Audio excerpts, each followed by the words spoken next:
2004년 9월 3일 학교를 마치고 집으로 향한 고등학생. 분명 집에서 반겨줄 여동생이 보이지가 않았습니다. 하지만 언니는 집안을 둘러보고 깜짝 놀라게 됩니다. 방 한가운데에는 테이블이 놓여 있었는데 동생은 그 테이블 옆에 쓰러져 있었죠. 흰 블라우스와 남색 반바지의 초등학교 교복 차림으로 하교를 마친 후에 집에 오자마자 어떤 일이 발생된 것처럼 보였습니다. 하지만 옷에는 어떠한 흐트러짐도 보이지 않았죠. 또 집안에서는 어떤 것을 찾기 위해 뒤진 흔적 또한 보이지 않았습니다. 발견 당시 여동생의 얼굴은 하얗게 질려 있었고 1층 거실에는 다양한 혈흔이 보였지만 다른 방에선 전혀 보이지 않았습니다. 이는 공격을 당한 후 피 흘리며 도망친 흔적이 없다는 것, 곧바로 제압당했다는 뜻이죠. 목에는 졸린 흔적이 있었기 때문에 질식사로 추정됐지만 그 힘이 그리 강해 보이진 않았습니다. 또 복부와 흉부에 날카로운 예기로 3곳이나 찔렸기 때문에 과다출혈 또한 의심되었죠. 정하거나 도망치면 입게 되는 그 흔한 방어흔도 보이지 않았습니다. 또 칼을 든 상대에게서 도망치려 했다면 어깨나 등에 찔린 흔적을 보여야 했지만 피해자는 정면에서만 공격을 당한 상태였습니다. 2004년 9월 4일 부검인은 사인을 정확히 알 수 없다며 실혈사 또는 질식사로 추정했을 뿐이죠. 상처들은 모두 깊이가 몇 센치 정도로 심한 것은 내장까지 도달해 있었습니다. 범인이 사용한 흉기는 피해자의 집안에 있는 칼은 아니었습니다. 이는 예리한 소형 칼을 직접 가지고 있던 것으로 계획적 살인으로 보였죠. 2005년 9월까지 요카야마 경찰은 13,500명의 수사 인력을 투입했지만 이 사건을 해결하지 못했고 스야마 초등학교 3학년 여아 살해 사건이라는 이름으로 남아있었습니다. 경찰들은 제보가 절실하다며 지하철역과 쇼핑몰 등에 제보를 호소하는 전단지를 부착했죠. 도대체 누가 왜 이토록 잔혹하게 어린아이를 살해한 걸까요? 범인은 왜 집안에 들어와서 아이만 살해하고 사라진 것일까요? 오컬트 스토리 14년 만에 검거한 일본 여아살인 사건의 범인편입니다. 사망 추정 시간 그리고 당일의 행적. 2004년 9월 3일 시간대별로 하나씩 자세히 살펴봐야겠습니다. 오후 1시 45분 피해 아동의 어머니는 파트타임 일을 하기 위해 이 집을 나서게 됩니다. 그리고 집 안엔 아무도 없었죠. 오후 1시 55분경 어머니는 직접 직장에 도착해 타임카드를 누른 것, 그 알리바이까지 확인이 됩니다. 그런데 1시 55분 바로 그때 누군가 집에 찾아오게 됩니다. 바로 우편 배달부가 우편물을 전달하기에 온 것이었죠. 문이 열려 있어서 그냥 현관문 앞에만 두고 그렇게 떠났다라고 진술을 합니다. 오후 2시 각 집을 방문해 판매하는 방문 판매원이 현관문을 열고 집안에 사람이 있는지 말을 걸었지만 집안에 사람은 아무도 없었다라는 진술도 확보됩니다. 오후 2시 40분 초등학교에서 나왔던 시간이었습니다. 피해자는 친구와 둘이서 나오고 있는 걸 다른 사람은 봤다는 목격자가 확인이 됩니다. 그로부터 7분 후 집까지는 700m 남은 그 시간에도 목격전 똑같이 이루어지고 있었죠. 아무런 문제는 없었습니다. 오후 2시 50분에서 55분 사이 불과 집에서 500m 떨어진 미용실 앞을 통과하게 됩니다.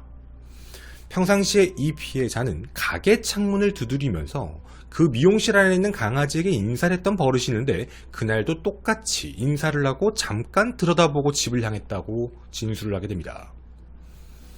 오후 3시 5분경 자택 200m 앞까지 혼자 걷는 걸 근처의 여성이 목격을 하지요. 자신의 집에 강아지가 있었는데 그 강아지를 보고 또 인사를 하고 갔다라고 확인이 되었습니다. 그래서 경찰은 오후 3시 15분에서 3시 20분 사이 최종 귀가 시간으로 추측을 하게 됩니다. 그로부터 약 25분 뒤 피해자의 친언니가 집에 돌아와 사망한 여동생을 발견해 어머니에게 전화를 하게 되죠. 어머니는 오후 3시 47분 119에 신고를 했고 오후 3시 53분 구급대가 도착해 병원으로 이송했지만 이미 아이는 숨을 거둔 상태였습니다.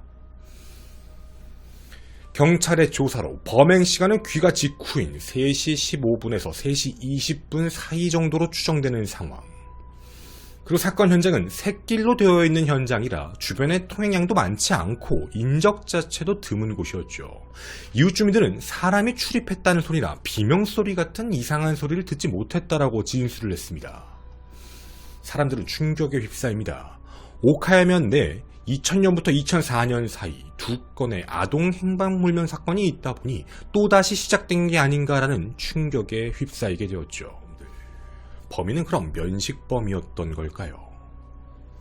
현장에 남은 의문점들을 하나씩 살펴봐야겠습니다. 첫 번째, 집키, 잠금장치, 그리고 침입에 대한 흔적입니다. 분명 현관문은 오후 1시 55분까지 열려 있었습니다. 잠그지 않고 어머니가 갔다라는 것이죠. 가족들이 갖고 있는 공용 열쇠는 외출 시 현관문 옆에 있는 우유병 받침대에 넣어놓고 귀가에 사용하며 썼으면 다시 한번 그 입구에 둔다라는 게 이 가족들의 규칙이었습니다.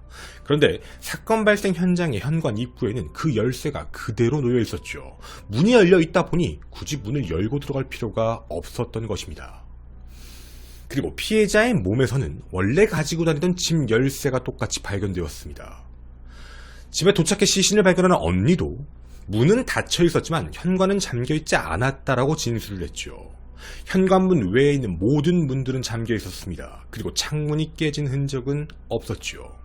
즉, 범인은 현관문으로 출입을 했다라는 걸 반증하게 됩니다. 현관문으로 들어왔던 범인, 목적이 무엇이었을까요? 실내에서 무언가 뒤져 금품을 갈취한 흔적조차도 없었습니다. 특이점은 단 하나, 방 입구 부근 선반 위에 놓여있던 사탕 캔 자체가 떨어져 사탕이 흩어져 있었고 피해자의 몸 위에도 사탕이 널브러져 있었다는 것이죠. 그리고 엎드린 시신 그 밑에 몸 아래에는 1시 55분 현관에 도착한 우편물이 놓여져 있었습니다. 이를 정리해보면 범인은 피해자가 집에 도착하기 전 먼저 집 안에 들어가 있었거나 아니면 피해자가 집에 도착한 후 집으로 따라 들어가 짧은 시간 내에 범행을 저질렀을 것으로 보입니다.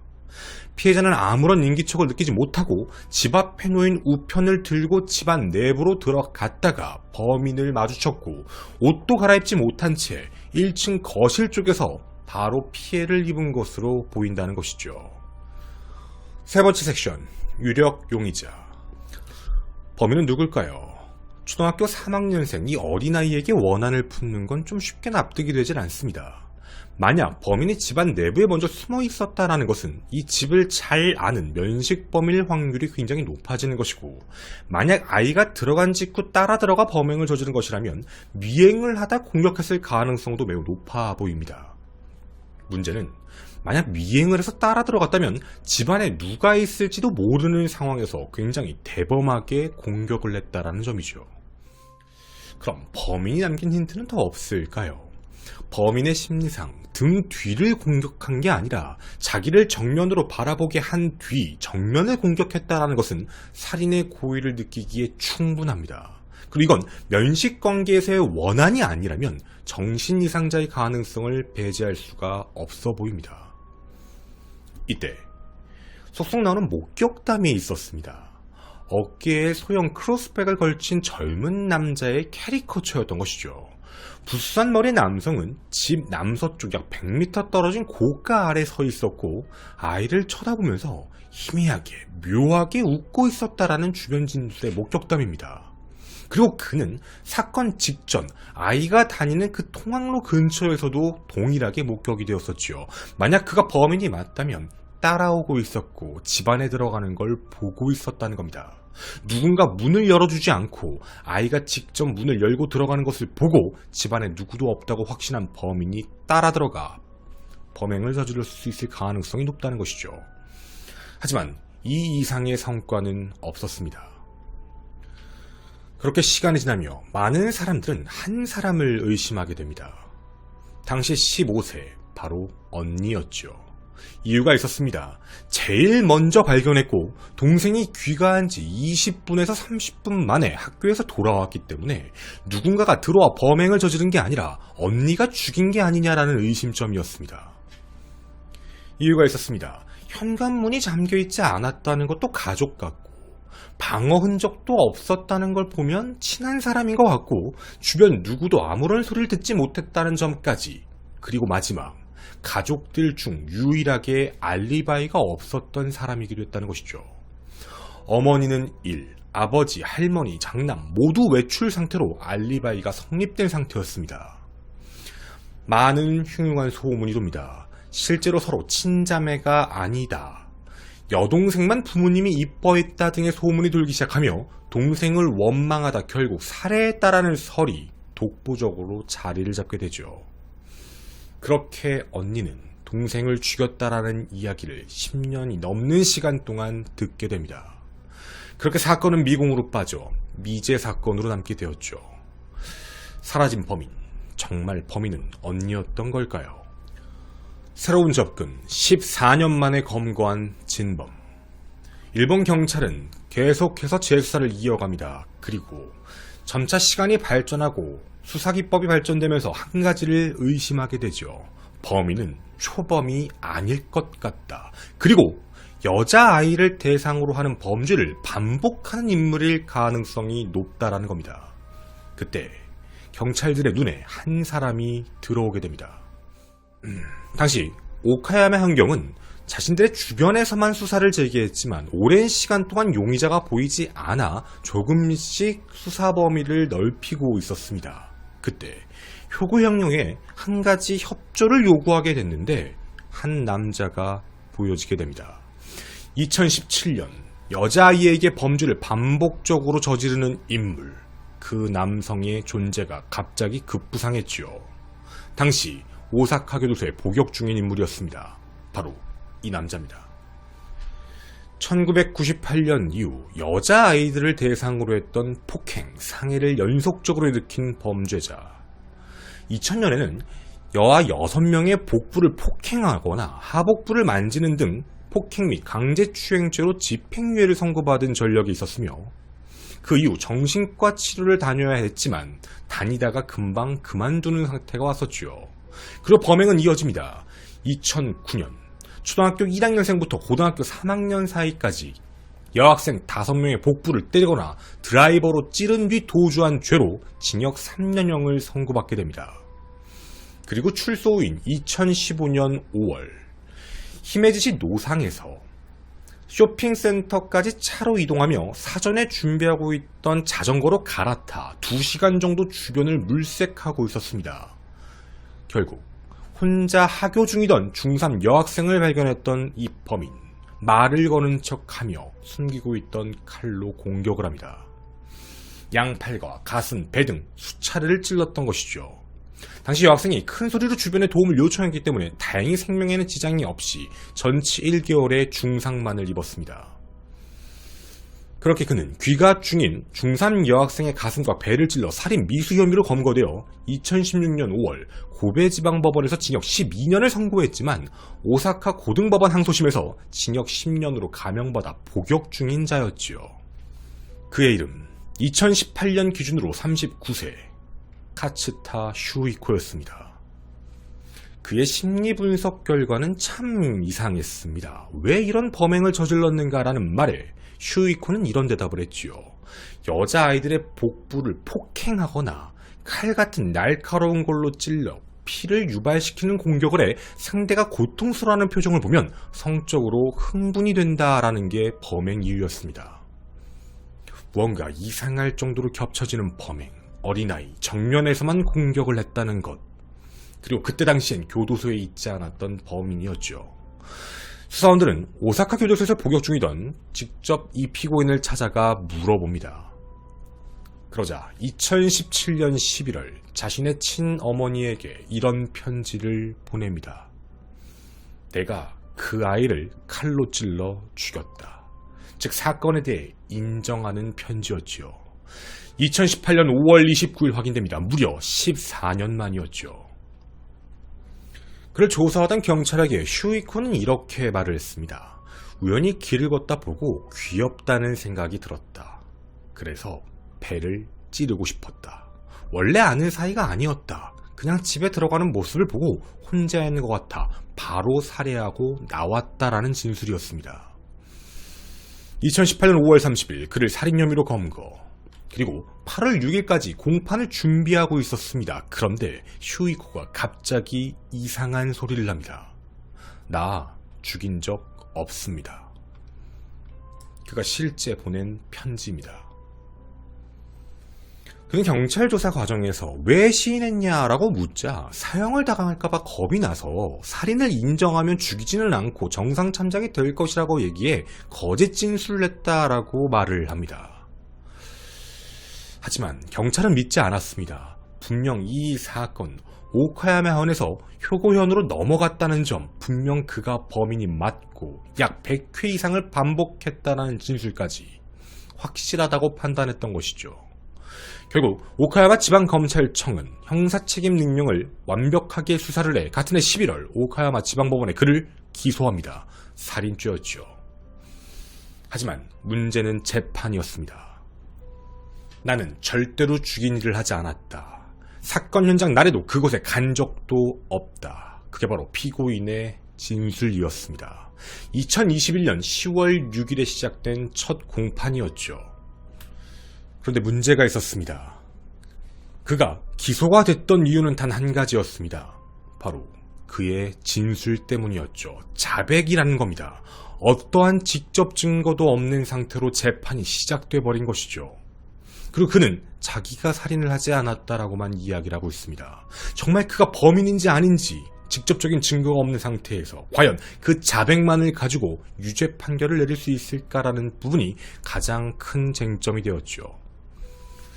재판에선 이렇게 나오게 됩니다. 분명 수사 당시 엿새 만에 내가 다 했다, 내가 죽였다라고 얘기하더니 내가 만들어낸 말이다라고 진술을 번복한 것. 그런데 그 이후에도 갑자기 내가 죽였다라는 말까지 했다는 것. 왜 이렇게 오락가락한 것인가라는 질문에 변호인 측은 이런 이야기를 합니다. 피고인은 경계성 지능장애를 갖고 있어 당시의 발언을 신뢰할 수 없다라는 겁니다. 해서 그 자백은 진실일 수가 없다라는 것이죠. 그리고 변호인은 한 가지를 더 직접적으로 제시를 하게 됩니다. 분명 사건 현장에서 모발 같은 것들이 확인되었지만 이 안에서 DNA가 검출되지 않았다. 또 하나, 피고인의 당일 행적을 뒷받침할 증거도 전혀 없고 흉기도 발견되지 않았다는 것. 해서 피고인 자체가 그날 그 사건 현장에 있었다라는 것 자체가 증명이 되지 않기 때문에 그런 직접 증거가 없어 범인일 수가 없다라는 겁니다. 그럼 어떻게 검찰은 기소를 할 수 있었을까요? 굉장히 무리한 기소가 아니었을까요? 이에 대해 검찰은 전과를 봐야 한다라는 이야기를 합니다. 분명 어린 여자에 대한 충동성, 그는 지속적으로 범행을 저지르는 분명 연쇄적인 범인이었습니다. 이에 대해 질문합니다. 여자아이를 딸아가 보기만 해도 즐겁다고 진술을 했는데 타깃이 초중고 여학생이냐라는 질문이었죠. 이에 대해 동의를 합니다. 그리고 한 가지를 묻게 됩니다. 당신은 이전에도 이 장소에 3번 정도 간 게 맞느냐? 여기에도 맞다라고 대답을 하게 됩니다. 그리고 그때가 언제쯤이냐라는 질문에도 2003년에서 2004년 정도일 뿐이다 라는 내용이었죠. 어떻게 보면 분명 피해 아동이 갖고 있던 학교 길 자체를 알고 있는 듯한 범인의 모습. 하지만 자신은 하지 않았다, 만들어낸 스토리다라고만 이야기를 할 뿐입니다. 그래서 질문을 합니다. 그럼 어떻게 이 내용에 대해 자세히 알 수 있었느냐라는 질문에 답을 이렇게 합니다. 인터넷을 검색해보고 알았다. 또 많은 방송 프로그램 같은 데서 시야마 초등학교 3학년 여아 살해 사건으로 내용들이 나왔을 때 그 방송을 보고 그 내용을 토대로 자백을 한 것이다 라는 내용만 합니다.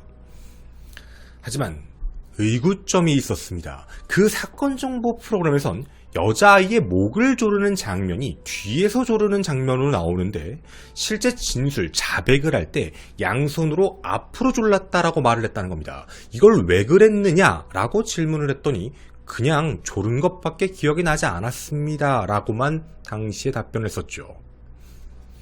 자, 이렇게 자신의 모든 혐의에 대해서 발뺌을 하기 시작합니다. 그렇게 2021년 11월 24일 얼마 전이었습니다. 구형 공판이 열리게 되었죠. 검사는 피고인에게 무기징역을 구형하게 됩니다. 그리고 2022년 1월 6일 오카야마 지방법원에선 선고 공판이 열리게 됩니다. 피고인에게 무죄가 아닌 무기징역을 선고합니다. 사실 직접적인 증거는 아무것도 없었습니다. 진술도 계속해서 번복을 하고 있었고 다른 데서 본 거를 마치 진짜인 양 이야기했다고 얘기하는 범인 피고인이었지만 이상하게 재판부는 무기징역 판결을 내렸죠. 그 이유가 있었습니다.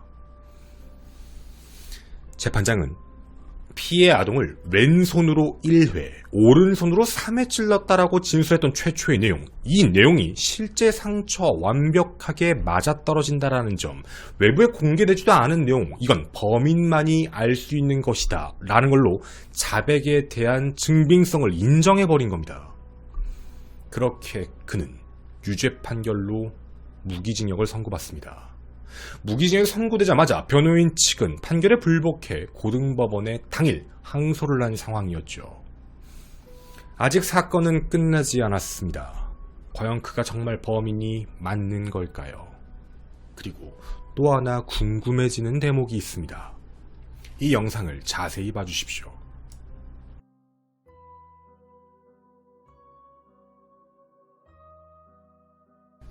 쇼이코의 다른 범죄에 대한 의문점입니다. 바로 이 사건과 매우 비슷한 미제 사건이 하나 있었다라는 것이죠. 2007년 10월에 효고현 가코가와시에서 일어난 가코가와 초등학교 2학년 여아 살해 사건이었습니다. 이 사건은 사건 당일 저녁에 자전거로 귀가 중이던 유즈키 양이 자택 앞의 노상에서 누군가의 습격을 받아 가슴, 복부를 찔린 사건이었습니다. 비명을 듣고 가족이 달려왔을 때 범인은 도주했고 병원으로 이송된 직후 사망한 유즈키 양은 어른인 남자에게 당했다란 증언만을 남겼던 것이죠. 어떠한 단서도 없고 미궁에 빠진 사건이었지만 범행 수법 자체가 매우 유사했다라는 것입니다. 이뿐만이 아닙니다. 2006년 9월에 발생했던 타츠노시 초등학교 4학년 여아 살인 미수 사건에 대한 진범이 혹시 또 그가 아닐까라는 의구점이었죠. 범인은 키가 170 정도였고 그리고 자신의 배낭을 만지려고 해 거부하다 갑자기 공격을 당했다라는 내용이었습니다. 비슷한 지역에서 연속적으로 발생한 여아 공격 사건, 정말 그가 범인이 맞을까요? 그리고 항소심 재판부는 그에게 1심과 마찬가지로 유기징역을 선고할까요? 항소심 재판부는 1심과 마찬가지로 그에게 무기징역을 선고를 할까요? 저는 오컬트 스토리의 김원이었습니다. 뒷이야기에서 나머지 이야기를 더 전하도록 하겠습니다. 감사합니다. 이게 사실 우리나라면 좀 이게 저희 사건 방송 보시는 분들 중에 대한민국 사건들을 많이 보시는 분들이면 좀 의아하실 거예요. 왜냐면 좀 뭐 나라들마다 법을 하는 그게 좀 다르니까. 우리나라는 자백에 대한 신빙성이 높다 하더라도 자백을 번복해버리면 이제 무죄 추정의 원칙상 자백만을 가지고는 유죄 판결을 못하죠. 여러분들도 많이 보셨을 거예요. 저희 그것이 알고 싶다에도 나왔던 내가 살인 교사범이다. 그 제주도 그 변호사 미제 사건 되게 오래됐죠. 그 사건의 범인도 어떻게 이제 그것이 알고 싶다를 통해서 송환이 돼서 재판에 들어갔지만 살인죄에 대해서는 유죄가 나오지가 않았죠. 왜냐면 자백을 했고 진술을 했지만 어디서 들었다 뭐 했다라는 내용, 그것만 가지고 그날 그 현장에 그가 있었다라는 걸 입증할 수 없고 직접 공격을 했다라는 걸 확인할 수 없다라는 게 사실 이유였었어요.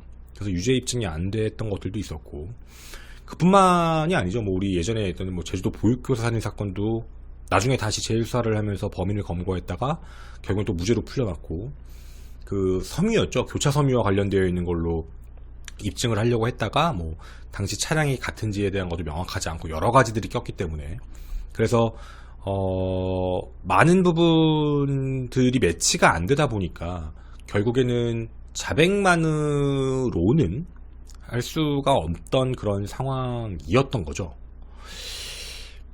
제가 이 사건을 여러분한테 하면서 머릿속에 떠올랐던 사건이 사실 그 나는 살인교사범이다라는 그 방송이 떠올랐었어요. 범인이 아니면 알 수 없는 사건 정보들, 범인이 아니면 알 수 없는 범행 도구, 흉기들, 이런 거를 알고 있는 모습을 보면서 누가 보더라도 범인 같다라고 했지만 재판부는 인정할 수가 없었죠. 그러니까 우리나라가 생각하는 무죄추정의 원칙의 범주가 되게 그 정도라는 거예요. 근데 일본에서 지금 이 사건은 얼마 전에 이제 선고가 나왔지만 자백에 대한 부분을 봤을 때 이 자백은 범인이 아니면 절대 알 수 없는 내용이다 라는 부분을 가지고 유죄 입증을 해버린 거잖아요. 유죄다. 이거는 유죄가 맞다 라고 얘기를 해서 그 자백만을 가지고 범인이 아니면 알 수 없는 내용을 알고 있다 라는 그걸로 이제 무기징역을 선고해버린 거니까. 그래서 이렇게 놓고 보면 우리나라에서 많이 있죠.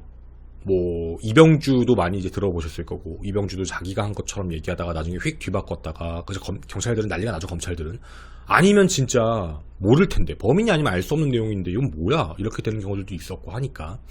그래서 이런 거를 놓고 보면 조금 판단에 대한 기준이 다른 것 같아요. 그 무죄추정의 원칙에 대한 범주가 뭐 당연히 나라들마다 좀 다를 수밖에 없지만 우리나라와도 조금 다른 모습을 좀 보였다라는 느낌이에요. 물론 이게 항소심 때는 어떻게 될지 잘 모르겠지만요.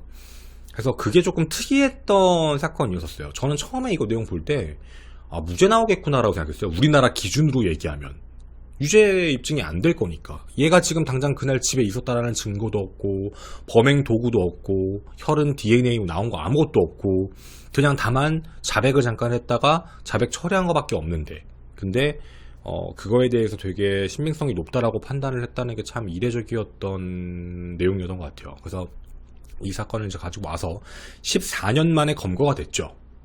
근데 우리나라는 10몇 년 만에 검거가 되었지만 풀어줘야 되는 상황들의 사건들이 굉장히 많았다는 게 한편으로는 좀 씁쓸하지만 한편으로는 더 정확하게 하는 건가?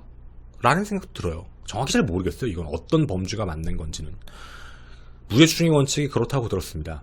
범죄자를 놓아줄 지언정 억울한 사람을 옥살이 하지 않겠다라는 거에서 출발한다고 들었는데 억울한 사람일지는 모르겠어요, 얘가. 그래서 여러분께 이 내용까지 전해드렸습니다. 감사합니다.